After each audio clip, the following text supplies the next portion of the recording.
maybe after several years that will be more mature, and then it will be more efficient.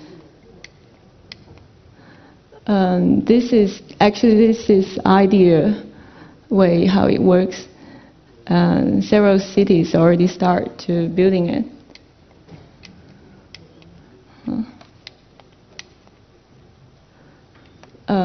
It looks like if there is everyone who driving car not actually taking into this way, then it works perfectly well.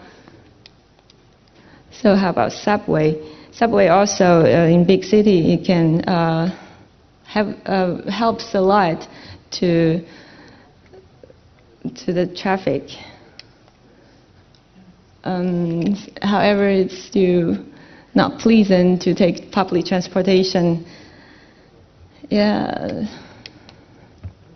In some medium-sized cities, people are more likely to take this two wheels bike, powered by electricity, or motorbike.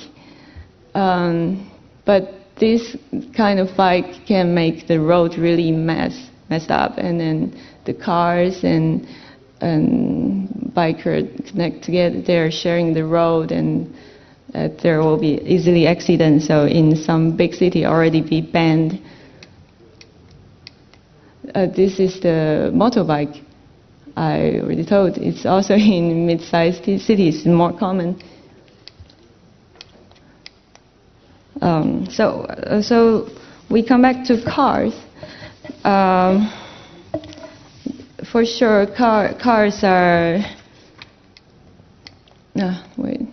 Okay, the government also do something to controlling private vehicle.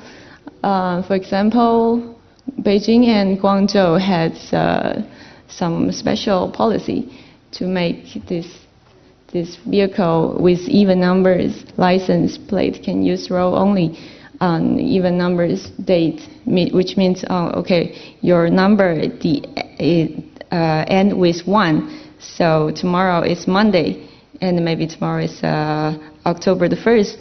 So your car can go in this road, and next day you can't drive your car into the road, otherwise you'll be punished. And then on the day after tomorrow, then you can drive again, something like that. But also people have solution to this, and so actually Chinese people are quite smart, flexible.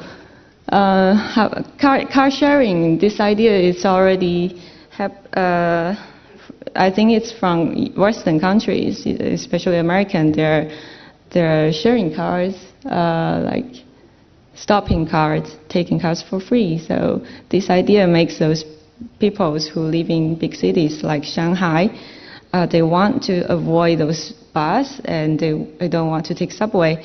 So they will post on internet and then search for some people who are working close by, and then share the whole car, and then pay a little bit money to this owner of the car, and then share the petrol fees too.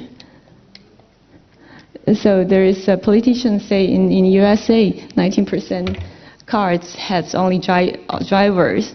So that's really a big waste to our point of view. Yes, and Latvian resident is 2.2 million. When I know this number exactly, and I was kind of shocked because I didn't expect that less. Normally, a medium-sized Chinese cities, it's already 7 or 10 million people. Which medium-sized cities, I mean, they are like 4 times. No, they're like same size as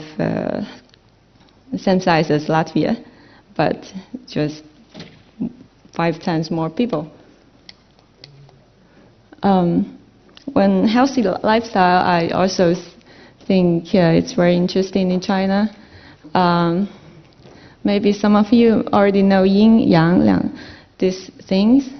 Actually, to be simply explanation, yin yang just hot and cold. But this hot and cold is different. It's not decided by temperature, the physical temperature. So Chinese philosophy are saying you need to pursue a balance of these two things. Actually, it's very similar to the idea of living environmentally. Because you as a human, you need to pursue a balance between you and the nature. So Chinese traditional ancient thinking are more tend to be the modern style of, I don't know how to say, but it's quite environment friendly. This is Chinese traditional food, soup. Because yes, so Chinese people thinking McDonald's or KFC are not healthy foods because they're basically belongs to hot food, which will make your body too hot, and then you will get disease. So drinking tea or some special Chinese soup can ease this hot and make your body balance. So I want to say that KFC, they have a really special strategy because they understand Chinese yin-yang, these things very well, so they're changing their recipe to fit Chinese style. And actually in China, KFC is much more popular than McDonald's. I want to say recycling in China.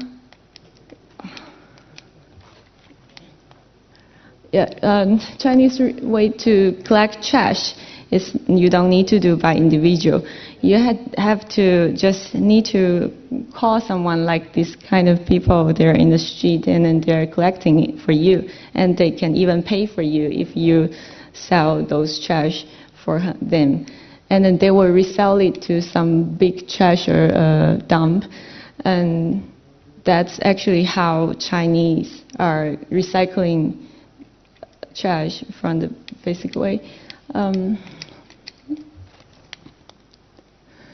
Those pictures are those trash dump in China.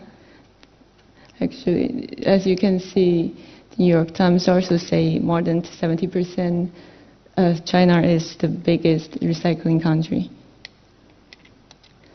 This is those people who help to recycle trash. Personally, I'm really appreciate what they have done, although they are not doing for environment, but they are actually doing it. So that's all about what I say. Yeah. Thank you. Thank you. Well, there is a green color in China. Thanks. Any questions? Yes, please. The green movement in Europe, the green lifestyle, ecological lifestyle, is getting more and more popular. As we know, people are building passive houses, choosing local food. How about this trend in China? Is it advertised by mass media, and how do people are changing their lives? Is it more fashionable today? Yeah, I believe Western lifestyle has been a change in China. Actually, people who get more educated or who is more they are more interested in the Western lifestyle because everything is different. But traditional ancient Chinese thinking is still important. For example, my parents, this kind of age, they won't change anything. If they think Western food, for example, food are not healthy enough, they won't let you eat. Like something like that, they're traditional. But nowadays, I think it's quite open, and young people are willing to try a lot of things. Thank you. Can you just name a good idea from Chinese behavior that we could take as a green idea to Latvia? Or maybe you could name something we are doing